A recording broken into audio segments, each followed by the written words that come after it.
nandito na tayo sa Port of Dumangas. Pumasok na tayo. Tapos ako nakumuha ng clearance ng Coast Guard. Tapos nakakuha na rin ako ng vehicle pass. So dito na naman tayo sa Terminal P sa Aras 3. 129 babayaran.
Okay mga kabahida, nakakuha na tayo ng anong tawag ito?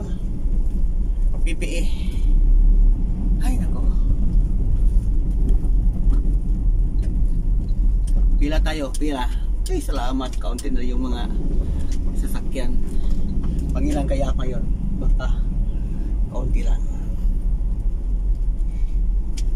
Parking tayo. Okay, hintayin mo na kayo kabahidora.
Okay na kabahidor, 67 tayo. Ay, okay na lang pag 67, 57. So medyo hindi masama.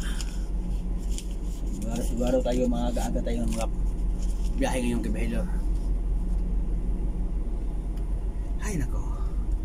So ito ang Port of Dumangas mga kabahidor. So nakakuha na tayo na galing. Ang unang gagawin natin pag mayroon tayong sasakyan kabahidor, pag pasok natin dito sa Dumangas Port, dadaan ka muna sa opisina ng Coast Guard. Pakita mo yung driver's license mo, rehistro ng sasakyan, no? Pagkatapos, pagpunta mo sa gate, magbayad ka ng gate pass, 12 lang. Tapos dadaan ka naman sa opisina ng Aras 3 o sa PPA, 129 yung ganitong ginadala ko, 4 wheels lang, no? Tapos pagsakay natin dito ng standby tayo dito sa parkingan nila, hintayin natin yung bar sa sasakyan natin.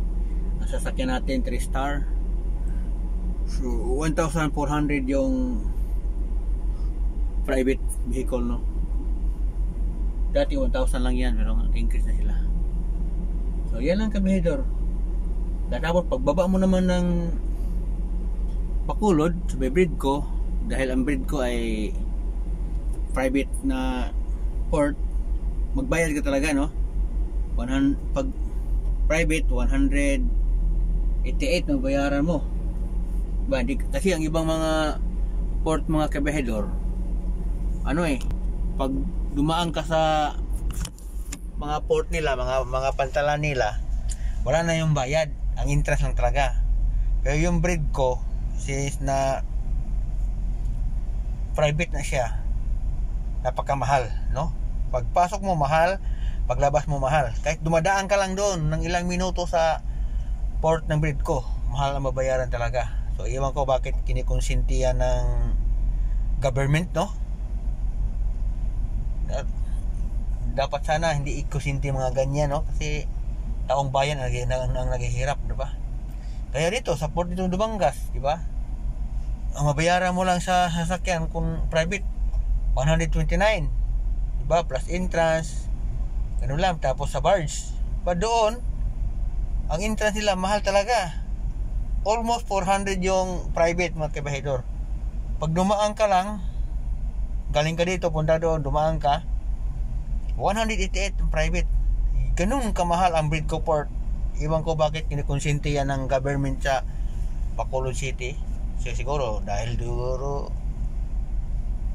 mayroong malaking siguro yan, no? Hindi natin alam. Sasabihin nila dahil may mga empleyado sila, hindi naman siguro makatuwiran yan kasi dito may mga empleyado rin naman dito sa ibang mga port. Sa dami kasi dinaanan ko ng mga port, yun lang ang pinakamahal, di ba? Sana naman maano yan kahit bumaba man lang sana yung rate nila sa mga ganyan. Huwag masyado pataasan kasi ang nahihirapan yung mga ordinaryong tao lang. Yan lang mga kabahidor.